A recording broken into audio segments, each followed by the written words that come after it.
SD सच्ची कहानियों पर आप सभी का स्वागत है। आज मैं दोबारा अपनी बेटी को लेकर रफ़ी के साथ अपने मायके आई थी। आज मैं पहली बार अपने बाप को सीने से लगाकर रो रही थी। मेरी बेटी भी अपने नाना से चिपक कर रोने लगी और मैं अपनी गलतियों की माफ़ी अपने माँ बाप से मांगने लगी। मुझे नहीं पता था कि हकीकत की दुनिया में मुझे ये सब मिलेगा।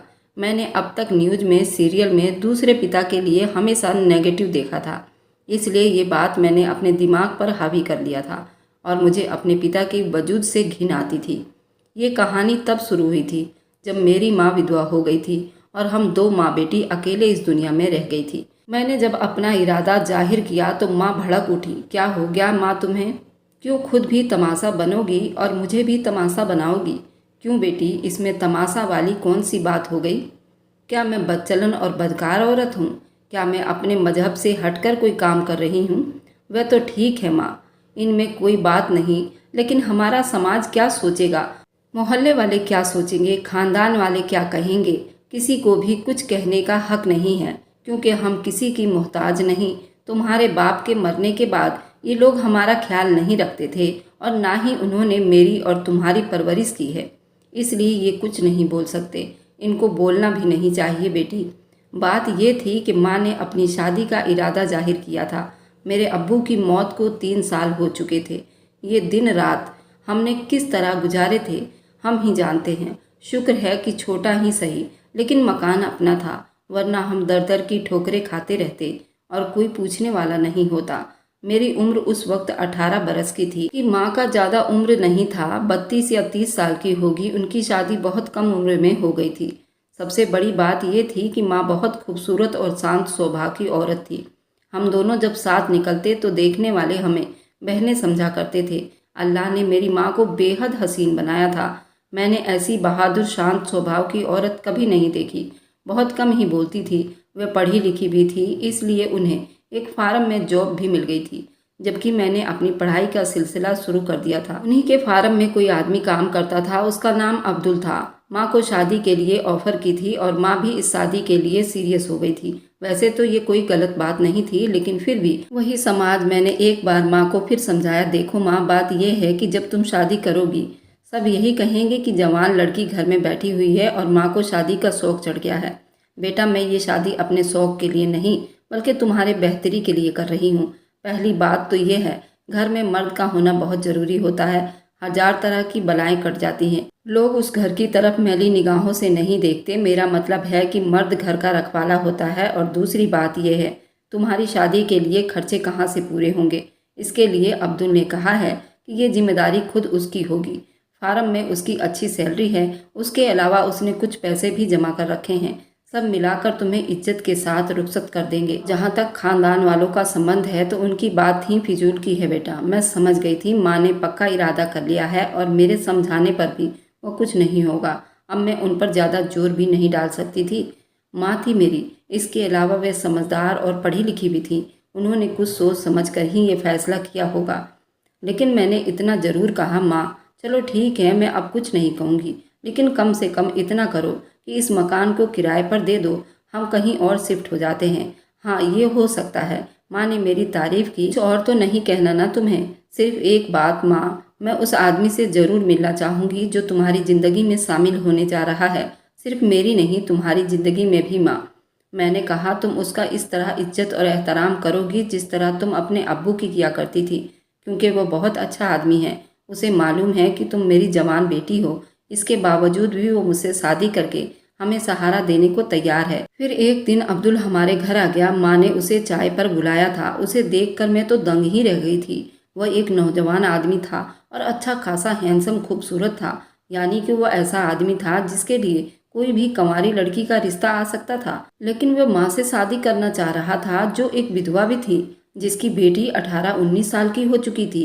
ये बात बहुत हैरान करने वाली थी। मेरे अंदाज के मुताबिक वह माँ से कम 11-12 साल छोटा होगा। माँ उसके आगे पीछे घूमे जा रही थी। वैसे भी वह एक लायक और समझदार इंसान दिखाई दे रहा था। उसने बड़े सलीके और तहजीब के साथ रहते हुए मुझसे बात की थी। मेरी पढ़ाई वगैरह के बारे में मुझसे पूछ रहा था। मेरा दिल चाहा उससे पूछूं कि आखिर वो मेरी माँ से क्यों शादी कर रहा है। सच तो ये है, ये सब मुझे बहुत बुरा लग रहा था। उसके जाने के बाद माँ ने जब उसके बारे में मेरी राय ली तो मैंने कहा, नहीं माँ, ये शादी नहीं होनी चाहिए, नहीं होनी चाहिए। पर क्यों बेटा? क्योंकि इस शादी के बाद अफवाहों और शक के हजार पहलू निकल आएंगे माँ। हाँ, अगर कोई आपके हम उम्र सीधा साधा आदमी होता तो फिर कोई बात नहीं थी, लेकिन ऐसे जवान आदमी से तुम्हारी शादी अफवाहों के 100 गुल खिला देगी माँ। लोग हजार तरह की बातें बनाएंगे, तुम्हारा मजाक उड़ाया जाएगा और सबसे खतरनाक बात यह है, मैं बदनाम हो जाऊंगी माँ। क्यों बेटा? इसमें तुम्हारी कैसे बदनामी होगी माँ? तुम इतनी भोली नहीं हो कि ऐसी बातें समझ ना सको। लोग ये कहेंगे, इस आदमी ने बेटी पर डोरे डालने के लिए माँ से शादी कर ली है। माँ ये सुनकर खामोश हो गई थी। शायद उन्हें ये एहसास हो गया था कि मैं ठीक ही कह रही हूँ, लेकिन कुछ दिनों के बाद उन्होंने फिर वही बात की। यानी वह उस शादी के लिए बेताब थी और उनकी ख्वाहिश थी वह हर हाल में शादी कर लें। और जब उनकी जिद बहुत बढ़ गई तो फिर मैंने भी इस शर्त पर इजाज़त दे दी कि हम ये मकान बदल लेंगे, और हमने वो मकान बदल लिया। अपना मकान किराए पर दे दिया था क्योंकि हमें अब्दुल के मकान में शिफ्ट हो जाना था। तो अकेला आदमी था। मैं माँ की इस शादी से खुश नहीं थी। हजार तरह के शक मेरे मन में पैदा हो गए थे, लेकिन माँ ने जैसे मुझे मजबूर ही कर दिया था। शादी बहुत सादगी से हुई। फिलहाल हमारे तरफ से मेरे अलावा कोई नहीं था, जबकि अब्दुल के तरफ से उसके कुछ दोस्त जमा हो गए थे। उस वक्त मैं कुछ अजीब सा महसूस कर रही थी। उस रात मैं अपने अब्बू को बहुत याद करके देर रात तक रोती रही। ये आदमी अब्दुल किसी तरह भी अब्बू का मुकाबला नहीं कर सकता था। वह मुझे बहुत प्यार करते थे और मुझे लगता था इस आदमी के प्यार में यकीनन कोई खोट था, वरना कौन सा लड़का अपने से इतनी बड़ी औरत से शादी करता है, चाहे वह जैसी भी हो। दूसरी सुबह मैं अपने कमरे से बाहर ही नहीं निकली। अजीब तरह की शर्मिंदगी हो रही थी। खुद माँ ही नाश्ते के लिए बुलाने आई थी। नहीं, अभी मैं नाश्ता नहीं करूंगी, जरा भी ख्वाहिश नहीं है। बेवकूफ़ ना बनो। कब तक भूखी बैठी रहोगी बेटा? अब्दुल भी तुम्हें बुला रहा है। अच्छा माँ, फिर आप मेरा नाश्ता यहीं पर ले आओ। बुरी बात है बेटे, अब्दुल क्या कहेंगे? आ जाओ ना। शाबाश। मैं माँ के मजबूर करने पर उनके साथ नाश्ते की मेज पर आ गई। अब्दुल मेरा इंतजार ही कर रहा था। उसने बड़ी भरपूर निगाहों से मेरी तरफ देखा, फिर बहुत नरम लहजे में पूछा, तुम्हारी तबीयत तो ठीक है ना शबनम? जी हाँ, ठीक है। क्या तुम मुझसे नाराज हो? उस वक्त मैं भड़क उठी थी। कैसी बात कर रहे हैं आप? नाराज होने या ना होने का सारा दारो मदार तो हालातों पर होता है। जब मेरा आपसे कोई ताल्लुक नहीं है तो फिर मैं क्यों नाराज होने लगी? उसके चेहरे का रंग बदल गया था। माँ ने मुझे टोक दिया, शबनम ये तुम क्या कह रही हो? तुम्हें ऐसा नहीं कहना चाहिए। नहीं, आप कुछ ना कहें, अब्दुल ने माँ से कहा। शबनम की कसमुकस को मैं समझ रहा हूँ। उसने जो कुछ भी कहा है शायद ये मुझे स्वीकार नहीं कर पा रही है, इसलिए उसे मना ना करें। लेकिन शबनम को कुछ दिनों के बाद खुद एहसास हो जाएगा कि मैं किस नेचर का इंसान हूँ। मैं वहाँ नहीं बैठ सकती थी, इसलिए उठकर अपने कमरे में आ गई। मेरी आंखें फिर भर आई थी। मैंने कभी सोचा भी नहीं था कि हमारी जिंदगी में ऐसे पल भी आएंगे। घर की रौनक गुमसुम सी हो गई थी। मैं अपने आप को बदलने और बिजी रखने के लिए स्कूल में पढ़ाने की नौकरी कर चुकी थी। स्कूल से वापस आकर मैं अपने कमरे में बंद होकर रह जाती। मेरी कोशिश यही होती थी मैं अब्दुल के सामने ना आया करूं, जबकि अभी तक ऐसी वैसी कोई बात नहीं हुई थी जिससे उसकी नीयत का अंदाजा हो सकता था। लेकिन न जाने क्यों वो जब मेरे सामने आता मुझे अपने जिस्म पर उसकी निगाहें मंडराती हुई महसूस हुआ करती। माँ ने मुझे मेरे हाल पर छोड़ दिया था। दोनों बहुत खुश थे। एक साथ दफ्तर जाना, एक साथ दफ्तर से वापस आना, फिर शाम के वक्त कहीं भी मौज मस्ती पर निकल जाना। माँ को तो जैसे नई जवानी मिल गई थी। रात दिन इसी तरह गुजरते रहे। एक दिन एक अजीब सी बात हो गई। मैं ये नहीं कहती कि ये सब कुछ माँ ने जानबूझकर किया था या वह इत्तेफाकन से घर से बाहर थी, वरना अब तक माँ ने मुझे अब्दुल के साथ घर में अकेला रहने नहीं दिया था। लेकिन उस शाम वह घर में नहीं थी और मैं अपने कमरे में थी जब दरवाजे पर होने वाली दस्तक ने मुझे चौंका कर रख दिया था। दरवाज़ा खोला तो अब्दुल खड़ा था। शायद वह कहीं बाहर से आया था। तुम्हारी माँ कहाँ है? पता नहीं, मैं नहीं जानती। मैं अपने कमरे में थी। प्लीज़ क्या तुम मेरे लिए चाय बना दोगी? आज मेरे सर में बहुत दर्द हो रहा है। अगर तुम्हारी माँ होती तो शायद मैं तुम्हें कभी परेशान न करता। ओके। मैं सामने से हट गई थी। मेरा दिल चाहा कि मैं दोबारा दरवाज़ा बंद करके बैठ जाऊं। ज़्यादा से ज़्यादा क्या हो सकता था? बस वह चला जाता। फिर सोचा कि ये मेरी बदतमीजी होगी। आखिर एक घर में रहना है तो इस तरह कब तक खुद को छुपाए रखूंगी। इसलिए मैंने उसके लिए चाय बनाई और आंगन में लेकर पहुंच गई। उसने मुस्कुराकर मेरा शुक्रिया अदा किया। मैं चाय रखकर जाने लगी तो उसने आवाज़ देकर मुझे रोक लिया। शबनम, जरा मेरी बात सुनो। जी, आपको क्या कहना है? मैंने उससे कुछ दूरी पर खड़ी हो गई थी। तुम मुझसे नाराज़ क्यों रहती हो? नहीं तो मेरी आदत है, मैं अकेलापन बहुत पसंद करती हूँ। 2 मिनट के लिए बैठ जाओ, तुमसे एक ज़रूरी बात करनी है, उसने सामने वाले सोफे की तरफ इशारा करते हुए कहा। मैं उसके सामने बैठ गई। वह कुछ देर तक मेरी तरफ देखता रहा, फिर धीरे से बोला, देखो शबनम, ये तो है कि जो कुछ हुआ वह जरा हटके है, लेकिन इसका ये मतलब नहीं कि मुझे शक की निगाहों से देखा करो। मैं चाहे जैसा भी हूँ, बदनीयत और बुरा इंसान तो बिल्कुल भी नहीं हूँ। मेरे और तुम्हारे बीच नाम का ही सही एक रिश्ता तो है। ये रिश्ता एक दूसरे पर भरोसे का होता है। जैसे कि एक घर में एक साथ रहना है, तो फिर ऐसी नाराजगी किस लिए? देखिए अब्दुल साहब, मैं ये 10 बार कह चुकी हूँ कि नाराजगी वहाँ होती है जहाँ किसी से कोई संबंध, कोई रिश्ता हो, और जब मेरा आपसे कोई संबंध ही नहीं है तो फिर कैसी नाराजगी? आपका रिश्ता मेरी माँ से है तो मुझसे तो नहीं है ना, लेकिन माँ के हवाले से तो कोई रिश्ता हो सकता है ना। नहीं, मैं सख्ती से इनकार करके अपनी गर्दन हिला दी। चलो फिर तुम्हारी मर्जी, तुम्हें दोस्ती नहीं करनी है तो ना करो, लेकिन कम से कम घर की समस्याओं में तो दिलचस्पी लो, क्योंकि ये घर तो हम सब का है ना। उस दिन के बाद मैं अपने रवैये में थोड़ी सी नरमी ले ली। मैं कभी कभी उसके सामने आ जाया करती, लेकिन उससे बात करने के बारे में बहुत चौकन्नी रहती।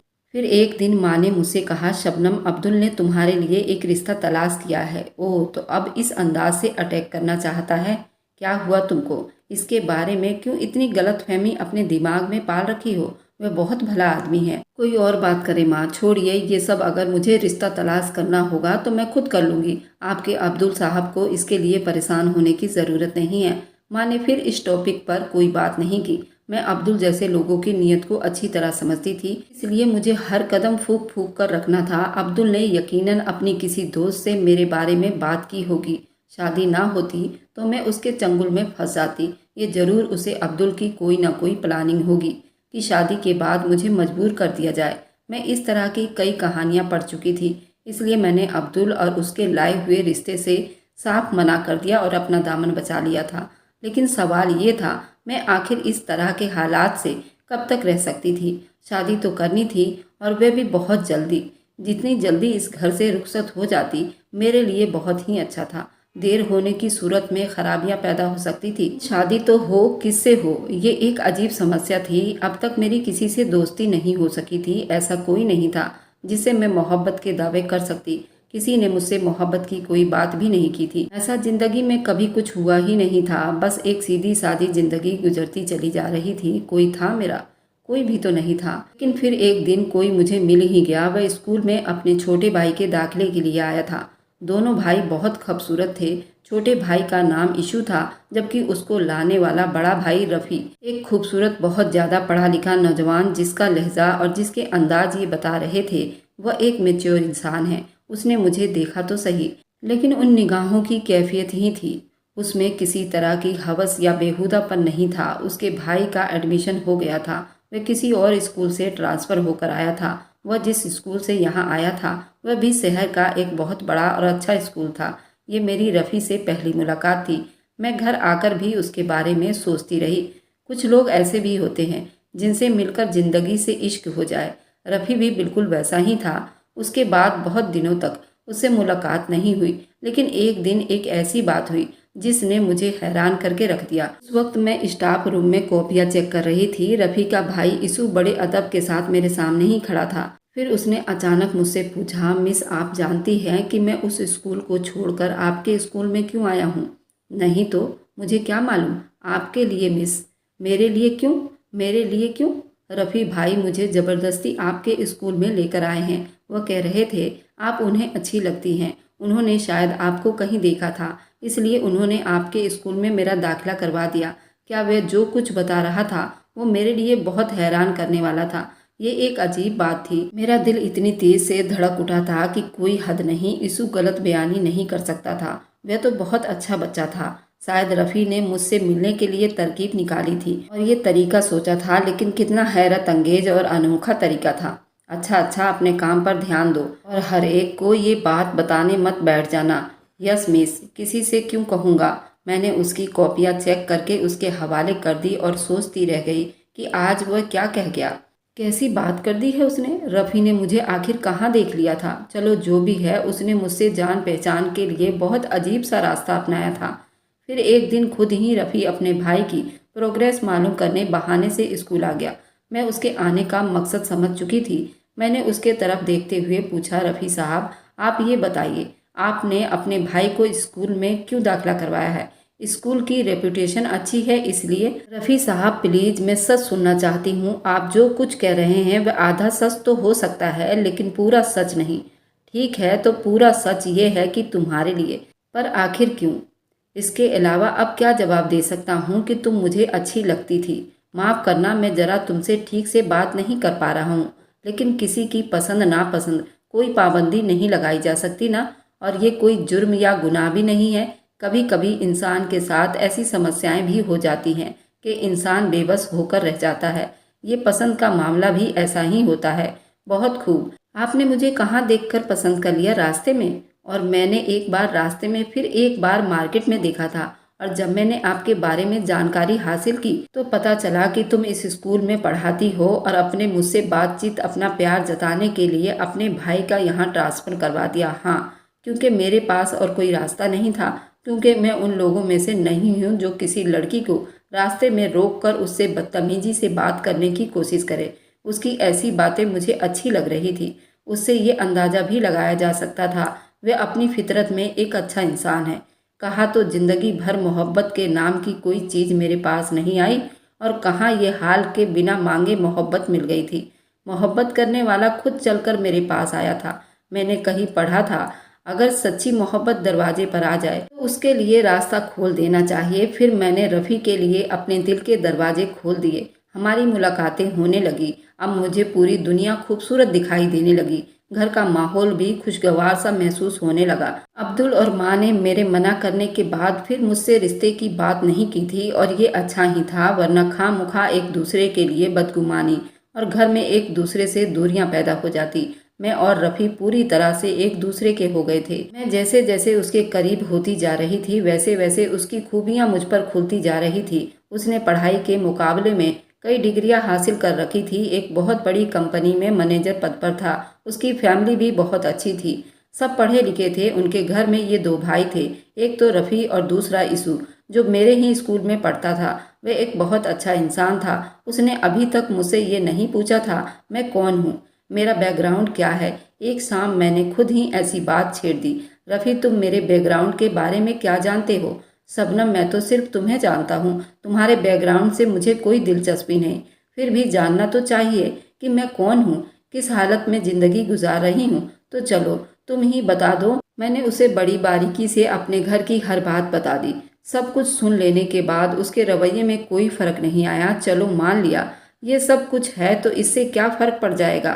क्या तुम्हें कुछ महसूस नहीं हुआ कि मेरी माँ ने दूसरी शादी कर ली और मेरा बाप एक जवान आदमी है, मेरी माँ से बहुत कम उम्र का है, तो इसमें कौन सी बुराई हो गई? इस तरह के लाखों किस्से हैं। बुराई ये होती है कि अल्लाह ना करे तुम्हारी माँ किसी गलत राह पर चलने लगती। रफ़ी ये तो सोचो, उस आदमी ने मेरी माँ से शादी क्यों कर ली?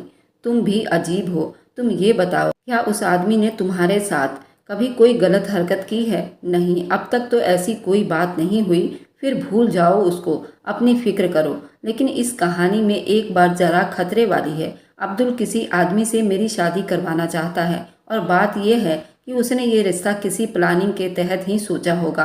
हाँ, ये बात खतरनाक हो सकती है, और अगर उस आदमी ने ज़्यादा दबाव डाला होता तो ये मुमकिन होगा तुम्हारी माँ मजबूर ही हो जाए। इसी बात को तो डर है। फिर इसका सिर्फ एक ही तरीका है कि मैं तुम्हें हासिल करने में जल्दीबाजी करूं। मैं अपने घर वालों को तुम्हारे घर भेज दूं। तुम्हारा क्या ख्याल है? मेरे बैकग्राउंड को जानने के बाद तुम्हारे घर वाले इस रिश्ते के लिए राजी हो जाएंगे?